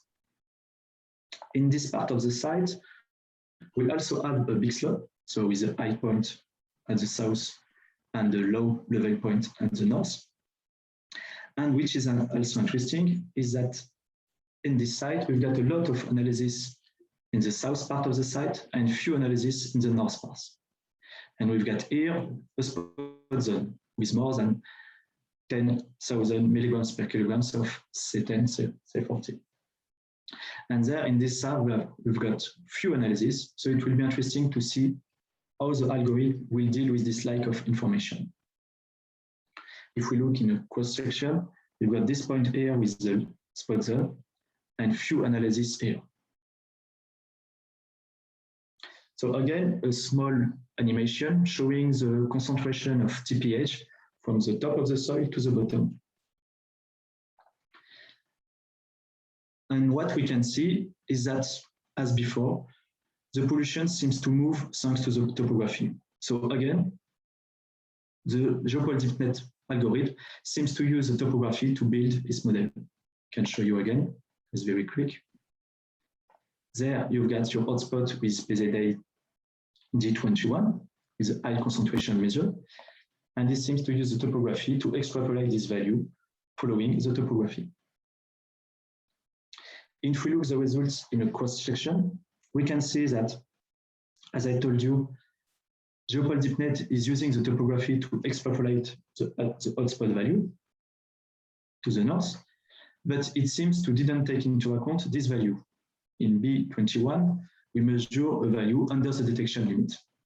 And to understand why it didn't take into account this value, we have to look at other concentration, like, for example, if we look at TOC, and we see that in TOC, we've got a high value here in S35, this high value of 73,100 milligram per kilogram. It is a high value of TOC that can explain that GeoPol-DeepNet wants to extrapolate the TPH concentration. So it means, to be clear, that GeoPol-DeepNet, to build its model, use the topography and make a cross-referencing between TOC and TPH. So to conclude, with EvalDepol, we launched a very ambitious project on how to use AI or machine learning for site remediation. We think it's a very interesting project because it will help to valorize historical data. Because you can imagine that we are making some site remediation for more than 20, 30 years. So we've got a lot of data that can be valorized and could be very interesting. I show you there some first results very quickly, but there are some first proof of concept that show that the model is able to build, the algorithm is able to build a 3D model using different parameters, not only the chemical analysis, but you can also using some other parameters that, like topography. As you see, it's still a lot of work, but it's clear. And one of the big challenge is to turn artificial intelligence from a black box to a white box. I mean, one of the big challenges will be to understand the results given by GeoPol-DeepNet algorithm and to try to understand why he made this choice and why he made this prediction. If you want to contact us to have more details or to have more information, don't hesitate. We'll be glad to discuss. We are open to any collaboration from any people if you've got some data set or if you're an expert in different methods like geostatistics or deterministic method.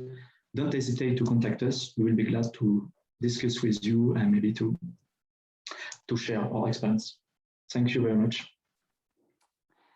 Thank you very much indeed, Aurélien, to fit in the time as well, which is excellent. So our final speaker for this session is Larissa Avelino Santos. And Larissa, she is an environmental engineer from Sao Paulo in Brazil, and she went to the University of Sao Paulo in Brazil. She has been working at Arcadis for over 3 years, working on investigation and remediation of contaminated sites. She is also a postgraduate in contaminated site management by SENAC in Brazil. So I just wanted to, this is the last presentation of the session, and it's a comparison between SMART, which you'll hear all about, characterization, and traditional investigation and market trends in Brazil. So Larissa, over to you. Thank you, Nicola, for introduction. Hello, everyone. My name is Larissa. I'm speaking from Brazil. So we'll be talking about comparison between smart characterization and traditional investigation and market trends in Brazil. Thank you, Rentec, for the organization of this event.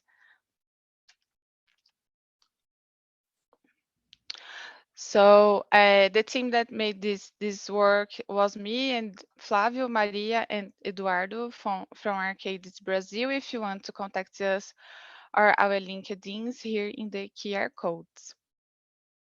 So our agenda is to talk a little about smart characterization and return on investigation, or ROI, and the methodology we use to compare the data of the sites and the results we obtained and the conclusions. So a little about smart characterization.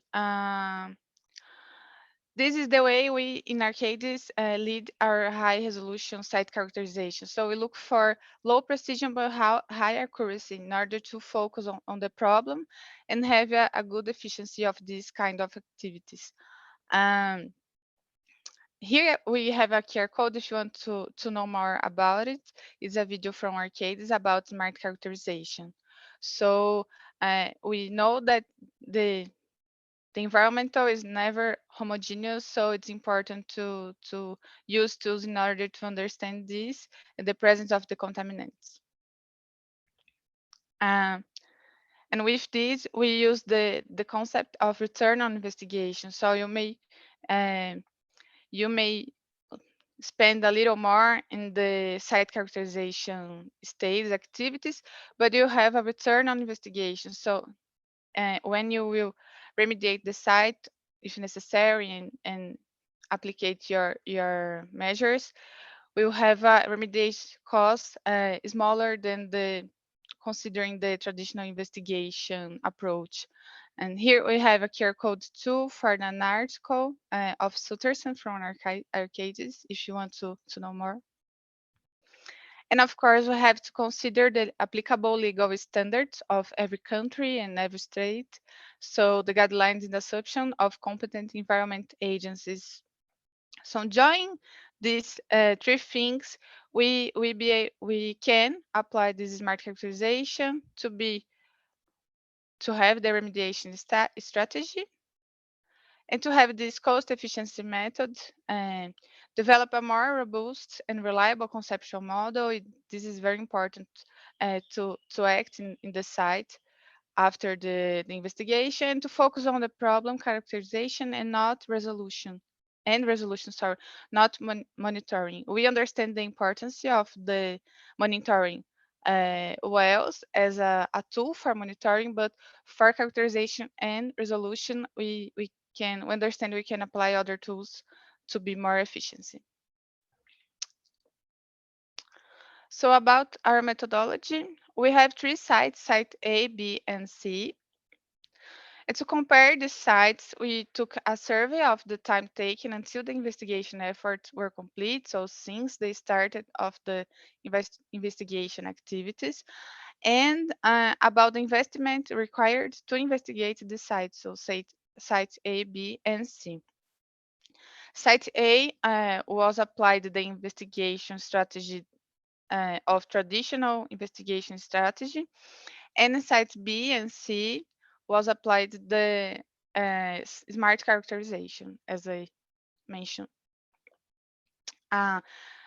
Here we put the area, the data of the area of the sites, because it's important to compare, understand how big the area is for us to be able to compare the sites. So in square meters, we can see this. And of course, the start of investigation activities. So site A started in 2007 and site B and C in 2020. This is very important because when the activities of investigation started at site A, we didn't have this very applied concept of high resolution and smart characterization in Brazil. So it was not an option to apply or not the smart characterization, but it's very interesting, important to compare now to see how we can do from here to the future. So applying smart characterization, we may have better results. These three sites are located in metropolitan region of São Paulo. Of course, the geological data is not the same, but are similar. So this is a other fact good factor for us to compare the sites. And the value proposals were adjusted considering the annual inflation index. This is important because the costs are different, but we can compare by adjusting them. So the results, talking about a little the activities that happen in every site. We have the number of the investigations campaigns. So every time you need to go to the site and do your field work and do all these things. So in site A, we had 7 investigations campaign. This is a lot, but it's very common in traditional investigations where you collect data, but then you realize you need more data and then come back to the site and do another investigations campaign.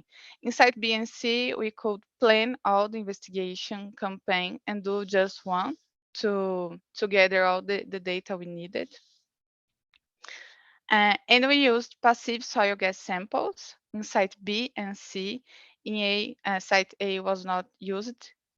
And this was very important for us to screen the area and the presence of the contaminants to focus effort in the main areas, in the source areas. Talking about soil investigation, this is very interesting to compare. In site B and C, where we applied smart characterization, we conducted vadose and saturated soil samples. So a lot of soil samples were collected to screen the contaminant concentration, of course, and to increase local geological data for us to elaborate the 3D model, conceptual model of the site. In site C, we did a significant number of soil borings, but not with these numbers of soil samples. So in site B, we used field devices as MIP, OIP, and 8PT. In site C, we wasn't able to, we couldn't use this field device, but we used whole core soil sample where we collect lots of soil samples in the same soil boring. And this is important to note because it's not mandatory to use field device for a high resolution investigation. In this case, we could get a lot of data to think about our intervention plans. And of course, groundwater investigation, sorry. This chart includes samples from monitoring wells as well, grab samples that are raw samples collected in the soil borings. We had a lot of groundwater samples in site A. Considering the period, we investigated the site. So this is a lot of effort and budget to be spent for investigation. Understand that soil may be more adequate to investigate the sites. And site B, we did a lot of grab samples, as I said, and installation of some monitoring wells. And site C, just 2 monitoring wells were installed, just monitoring what we already knew with the soil data. So here we have the results comparing these 3 sites. So site A took almost 90 years to end the investigation activities, and 2.2 times more budget was spent comparing to the site C. Site B and C, as we did just one campaign of investigation, we could do this in 5 months in site B, sorry. And in site C, 6 months. This is a very good time for a good investigation. And about the budget, 1.1 times. Sorry.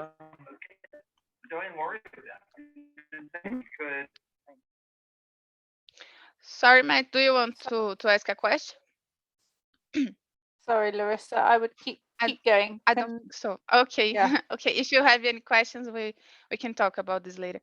And 1.1 times the cost in site B compared to site C. So our conclusions about this. So it was at least 2 times more costly, the investigation site A than site B and C. And this, of course, this budget could be used in remediation or other activities if necessary. The investigation site A took 20 times more longer to complete compared to site B and 70 times longer compared to site C. We know that this field work are very complicated, and if we can do in one campaign, it's much better for us, for our clients. Of course, in site B and C, we used a much more modern technology and allow us to have a reliable characterization of the site. In creating a robust conceptual site model, this is better, and it's important to have this reliable data for us to think about remediation strategy in every activity you act. And using smart characterization, we can be more assertive in our remediation projects. So we can close the environmental liability in less time and reduce costs related to these activities. We have been applying the smart characterization in Brazil since 2014. And of course, it improves the reliability and cost effectiveness of the site remediation. If you have any question, I encourage you to ask us now in the questions session. Of course, this is a very fast presentation, but if you need or want to know more about how did this work or about smart characterization from Arcades, please contact us by our corporate emails or contact Arcades. Thank you for your attention. Thank you, Orintech, for this opportunity. Thank you very much, Larissa. Not sure if we were trying to mute people as they came onto the call, so there may have been somebody okay. trying to ask I questions. Understand. What we would like is if people do have any additional questions to post them into the chat session, so we can divide them between the speakers. So if I'd like to invite all of our speakers back onto on their screens, if they can. If not, don't worry, but it's quite nice for people to see people's faces when they're speaking. Okay, so I will hand back over to Dei so he can go through some of the questions that have been fielded for his speakers, and we'll go through that way. I think is probably the best. Okay, thank you, Nicola. First, I will raise the questions for Peter Barfel at ENISA. One participant asked, is there a depth limitation for the MIP method? Yes, of course. It's typically applied in material that you can push aside by hammering or pushing it with a big truck. So it's applied in sedimentary soils. But it depends on the local situation. If you can push it 5, 10, 20, 30, 40 meters below ground level. And the participant also asked, how does grain size and porosity affect your ability to calibrate the measurements? Yeah, that's a very good and interesting question. You should understand how the MIP signal is collected and how it's originating. But we calibrate our MIP signals to groundwater concentrations by making solutions of known concentrations. So you can estimate by this calibration line, you can estimate concentrations of groundwater. We see a very good correlation in as long as your contaminants are in the groundwater. But of course, when you're moving to more the source zones, there will also be a fraction of the VOCs that will be sorbed to the soil particles. And these will also be heated and volatilized by the MIP system, so it also will participate in the signal. So in this case, the concentration estimation is an overestimation by the MIP. But you should not see the results in these cases as only a groundwater concentration. We see that this effect is more important when you're doing the measurements in finer textures, so in clays and in silts. This effect is higher than when you're just measuring in sands. Okay. I also have my own question for you. How expensive is the technology? Can you provide a unit cost on, say, like a per meter basis? Yeah, it's very dependent on the number and the locations, but just a rough estimation, it's in between 100 and 150 euros per meter with all costs included. So including the mobilization and preparation and the reporting. Just a rough estimation, it's more or less in this price range. Okay, thank you. Just for your information, I'm currently working in China, and you probably know there is a booming remediation market in China, and I think site characterization has a very strong demand. And if you have interest, we could probably get in contact, because I have some real project in which I do think this may be useful. Yeah, we can talk about it later. Yeah, for the interest of the time, I would like to go next to Mohammed. There were questions, I think, from two participants for Mohammed, but Mohammed has answered it in the chat room. So if the other participants are interested in the question and answers, could go to the chat room and check. And I came up with a question for myself. So Mohammed, I mean, you worked with I think it's largely it's for vertical boring and then detection using hyperspectral imaging. You probably know that a hyperspectral imaging is also used for horizontal detection of pollution. Using drone or satellite data to identify soil pollution. Have you research group also look at that? I mean, what's the difference between vertical and horizontal delineation based on your knowledge? Okay, thank you for your question. So, of course, we can analyze the terrain based on the horizontal domain, but our analysis right now, it's in the vertical, because we are interested in the depth of the core, and because our clients are mostly interested to know at what level the pollution happened, based on the flow of the pollution of the sediments that comes from the rivers or the seas. But of course, if other projects are interested in the localizing the pollution on the terrain based on the horizontal axis, it can also be used, be done. Okay, thank you, Mohammed. Next, I will just ask my colleague Jean-Pierre to ask questions for the next speakers. Yes, thank you. Thank you. So the next speaker was Michele Remonti from ERM. So I haven't seen any question for Michele in the chat, but I have one. So in one of the pictures you showed at the end of iteration number 3, the total amount of, the wells that were removed from the monitoring network in the range was quite large. It was about 100 meters, which is not small. So just to understand the rationale, if that can be simplified, they were removed because they were non-contaminated, or because they had low concentration going down? Is there a way to easily explain these to the authorities?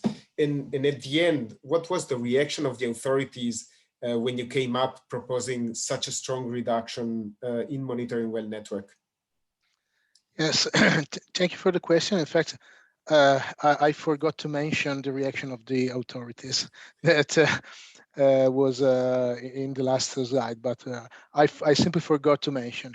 So just to go to the conclusion, to the last question, the authorities accepted a toll method, because they did a thorough evaluation of the method, and they found it robust enough, and they agreed. And was a very big surprise to be just to speak sincerely, because that authority for that site had a very bad relationship with the client in past. So they appreciated the change in the approach. So from a day-by-day approach to a robust and well described approach. So they accepted the method.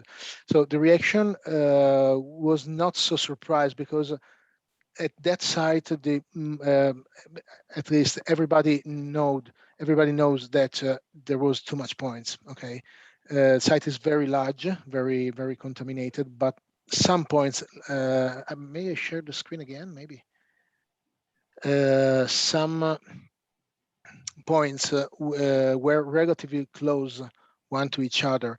So you say you observed that the scale was 100 meters. So in that region, that particular region, some of the points have been more or less 20-25 meters to the next one. So the density of points was relatively high in certain part of the site. So and the exclusion of a point is based on the similarity between the concentration found at a particular point and the concentration found at the neighboring point. So the assumption is that if a point has a concentration for a particular parameter, has a concentration that is very similar to the concentration of the other points around, this point is not so essential for the description of the overall contamination. That's the rationale. Okay, so it's simply a comparison method. To be more precise, for this size, to be compliant with the regulatory requirements, we did also a comparison between each concentration and the threshold limit provided by the law, and we excluded also all the points that had not exceedance of the threshold level, but mainly the method was based on the comparison. Okay, thank you. Thank you, Michele. For the question. So next question is for Gregory and Cohen. So also for Gregory, I haven't seen questions in the chat, but if I'm wrong, please correct me. The method you presented is new to me. But I had some questions. So at first, what is the detection method? So the instrumentation used for radon 222, and is this something that can be eventually be done in situ and eventually coupled with some direct push or other techniques to assess directly the presence of NAPL, or does this requires anyway to take the samples to the lab for the measurements? And also, how do you envisage to use this technique along with other modern NAPL investigation technique? Thank you very much for all these questions. So first of all, the measurement of radon can be done with alpha counters. So it's pretty easy to sample gas in a specific flask, and then you count the emission of photons. So it's pretty easy to do it in situ. There are simple devices that can be carried out on the field. However, you need some time to do this measurement, around a few hours, so you cannot have the information directly. You need some time to do it. That's for the first part of the question. Please remember me the last part. I don't remember. The second one, how do you plan to integrate this type of analysis and assessment together with other kind of NAPL profiling techniques? So like MIP or NS natural zone depletion, those kind of ways of studying it in NAPL contamination. Yeah, so because of the measurement time, I'm not sure that it could be combined with the MIP. However, you can do separately both measurement and then compare the value, and it's pretty interesting to have both several parameters to follow, several gas measurements, and so you can better describe the contamination distribution, the NAPL distribution underground. Okay, thank you, Gregory. And last presentation was the Marian one. So I see that there was a question for Marian, so which started with a congratulation. Sorry, I haven't heard the person who asked the question. So it's Mateusz Nabach. So the question is, by what I understood, iFlux only accounts for the dissolved mass that is discharged into the aquifer. Know that mass is generally 2 to 5% of the total mass of contamination, which is mostly absorbed to soil. Is the risk assessment only run based on the dissolved mass? What work must be done to quantify and identify the mass in the source area? Indeed, the flux measurements or the iFlux technology is developed to measure the contamination in the contamination in the groundwater and the dynamics of it. So it's really not to determine soil contamination. It's like this, but we can measure. We prefer not to measure in NAPL zones because the samplers get saturated very quickly, and we can't leave them for long in the soil, so you can't measure over a longer period. You can measure down gradients and evaluate the contamination coming from the source zone and really determine the strength of the source zone. But indeed, for quantifying source zones, the flux technology is not developed. Maybe somebody else for what should you do to quantify the contamination in the source zone? I would think taking soil samples and maybe also the MIP or ENISA can be better solutions for quantifying the contamination in the source zones. But please add some more. And I have a question also for you. I guess you are working now in mostly European countries with iFlux. So have you seen that authorities tend to accept an approach based on mass flux reduction rather than targeting concentrations? Have you seen some changes in recent years? Yeah, recently we've seen a lot of changes, I think. Of course, most standards, real standards are still concentration-based or concentration data.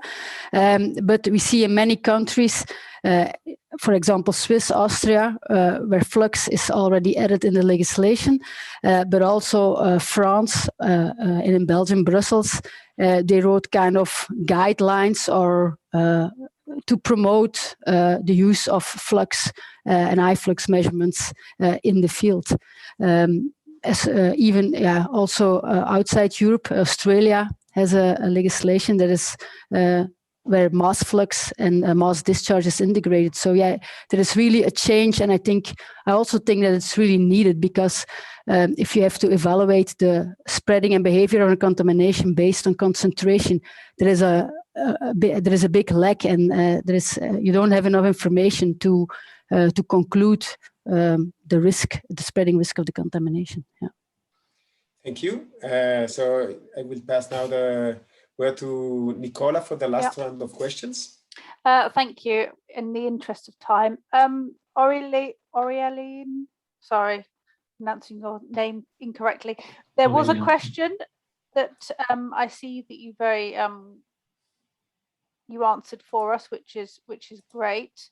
I don't believe, and I would ask people to have a look at the chat because we're sort of running out of time now, but it was just making sure that people are not relying on AI, I suppose, too much, which you were very clear. You were very clear about in your presentation. One question I had for you was regarding, in your conclusions, you talk about the big challenge to turn AI, from the black box to the white or grey. I guess it's important not to overpromise the capability of AI and training and making people much more aware of its limitations and its capabilities as well. Are you trialing on lots of different size of sites to understand its optimal use? Because you're talking about lots of data, but the site you gave was quite a large site. Just wonder if you have done that sort of subtlety. Yes, we are trying to make training with different site size, but more precisely, we try to limit the number of parameters in the entry of the model and to see how is answer with these limited parameters. And thanks to this, we can evaluate which kind of parameters are important for the algorithm or not.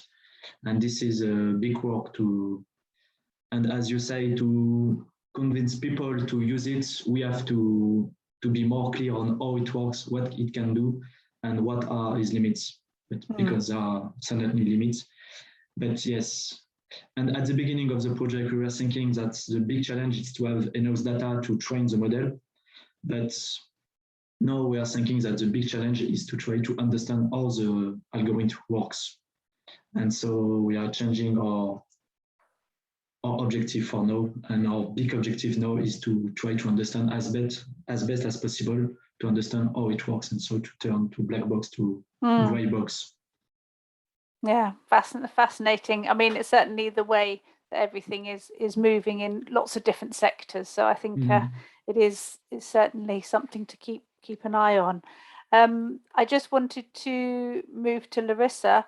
Other than your team all congratulating you on your presentation, there was one question asking, knowing that vapor is the most mobile portion of contamination and the smallest mass, less than 0.1% in general, how reliably can vapor hotspots alone indicate source zones, also considering that lithological zones, flux and storage, will release vapor in different ways? I don't know if there's a quick answer. Okay, this passive soil gas tool, it's just a tool for us to screen the area, but of course we will collect soil samples and a lot of soil samples to be sure that the contaminants are there or not. And so it's just the first step for us to understand the conceptual site model. About the double CSS, I put two links here, but the idea is to collect soil samples in high density, so you have a lot of information in the same soil boring. So the collection of soil samples, they have methodologies, you need to follow them, but then you collect one soil sample per meter, for example, in a soil boring. The idea is this. But if the Matthew, I don't know, have any questions about this, we can answer. But the idea of this passive soil gas is this: is just the first step, and then we'll have our soil samples, soil borings, and the geological data and the presence of the contaminants, and then the concentration in the saturated zone and the Vadose zone. This is important too, because in the traditional investigation, we just did soil samples in the Vadose zone, but it's important too in the saturated zone as well to understand the concentrations and the behavior, of the contaminant. Okay. I'm conscious that we've been very lucky getting a number of questions from the audience, which obviously is a great reflection on the quality of the talks. So I would congratulate all the speakers for their presentations, and there is encouragement to obviously continue to follow RemTech, and you have the programs available to you. There's another quick message. So yeah, everyone's saying thanks for fascinating sessions, and I would encourage you to keep onto the knowledge of RemTech going forward. I think somebody has just posted the next session for you to attend. Obviously, it's free of charge, which is a fantastic learning opportunity for all. Does Dayu or Jean-Pierre like to say anything? Just to thanks everybody. The presentation were very interesting, and at least for me. So, and thank you everyone. Yeah, I don't have anything else. I just want to thank everybody for participating in this session. It's great presentations, and thank you all. Thank you, and see you on another session.